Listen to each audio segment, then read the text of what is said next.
जय श्री राम भक्तों, आज हम सुनेंगे शिव पार्वती की विवाह की कथा। शिव विवाह कथा को भारत की आध्यात्मिक कथाओं में बहुत महत्वपूर्ण माना जाता है। शिव विवाह में पार्वती के पिता शिव का वंश जानना चाहते थे। फिर शिव ने क्या जवाब दिया? शिव मौन बैठे रहे। पार्वती के पिता ने सोचा कि ये अपने कुलवंश के बारे में भी नहीं जानते।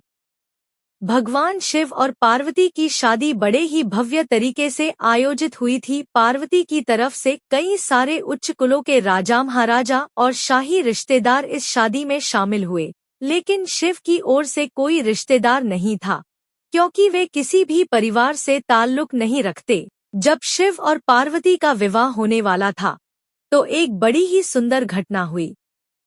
उनकी शादी बहुत ही भव्य पैमाने पर हो रही थी। इससे पहले ऐसी शादी कभी नहीं हुई थी। शिव, जो दुनिया के सबसे तेजस्वी प्राणी थे, एक दूसरे प्राणी को अपने जीवन का हिस्सा बनाने वाले थे।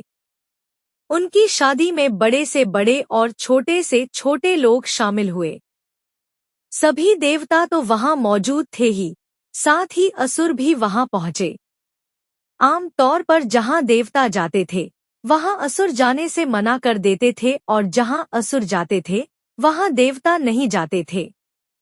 शिव पशुपति हैं, मतलब सभी जीवों के देवता भी हैं, तो सारे जानवर, कीड़े मकोड़े और सारे जीव उनकी शादी में उपस्थित हुए। यहाँ तक कि भूत पिशाच और विक्षिप्त लोग भी उनके विवाह में मेहमान बनकर पहुंचे।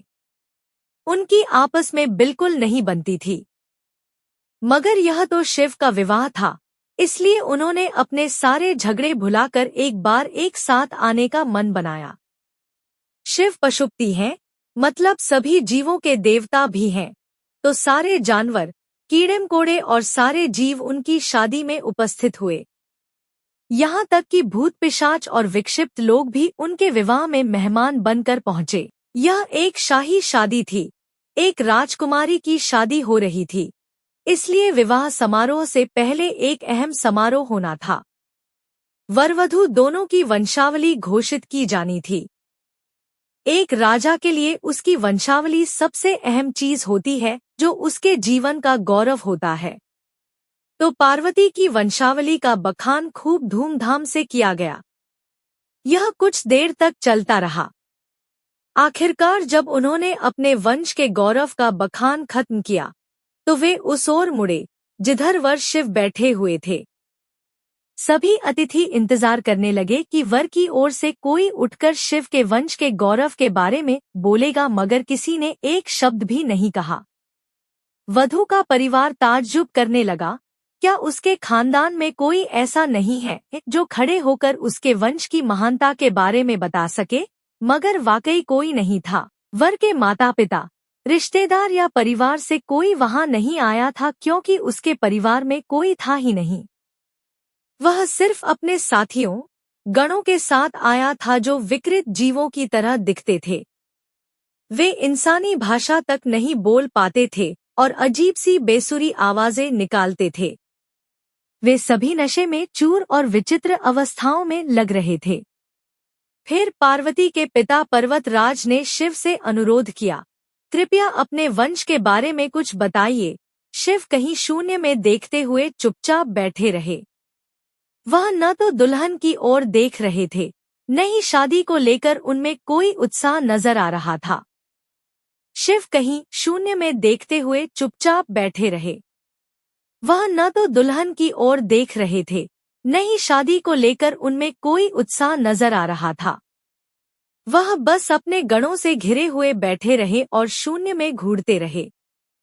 वधू पक्ष के लोग बार बार उनसे यह सवाल पूछते रहे, क्योंकि कोई भी अपनी बेटी की शादी ऐसे आदमी से नहीं करना चाहेगा जिसके वंश का अतापता न हो। उन्हें जल्दी थी, क्योंकि शादी के लिए शुभ मुहूर्त तेजी से निकला जा रहा था। मगर शिव मौन रहे। समाज के लोग, कुलीन राजा, महाराजा और पंडित बहुत घृणा से शिव की ओर देखने लगे और तुरंत फुसफुसाहट शुरू हो गई, इसका वंश क्या है? यह बोल क्यों नहीं रहा है? हो सकता है कि इसका परिवार किसी नीची जाति का हो और इसे अपने वंश के बारे में बताने में शर्म आ रही हो। फिर नारद मुनि, जो उस सभा में मौजूद थे, ने यह सब तमाशा देखकर अपनी वीणा उठाई और उसकी एक ही तार खींचते रहे। वह लगातार एक ही धुन बजाते रहे, टोइंग टोइंग टोइंग। इससे खींचकर पार्वती के पिता पर्वतराज अपना आपा खो बैठे। यह क्या बकवास है? हम वर की वंशावली के बारे में सुनना चाहते हैं, मगर वह कुछ बोल नहीं रहा। क्या मैं अपनी बेटी की शादी ऐसे आदमी से कर दूं?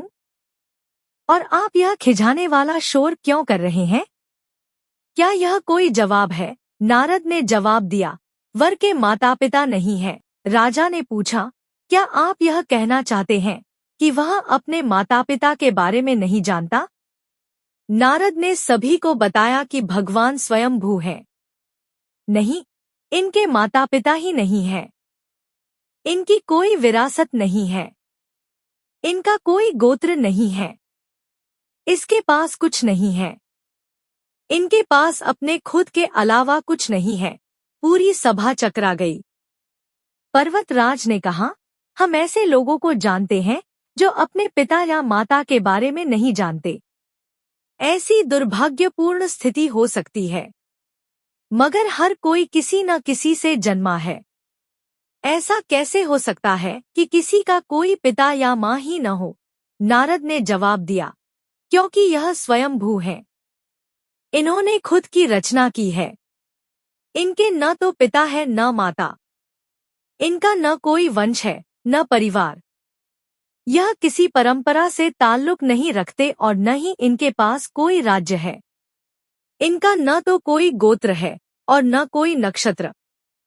न कोई भाग्यशाली तारा इनकी रक्षा करता है। यह इन सब चीजों से परे हैं।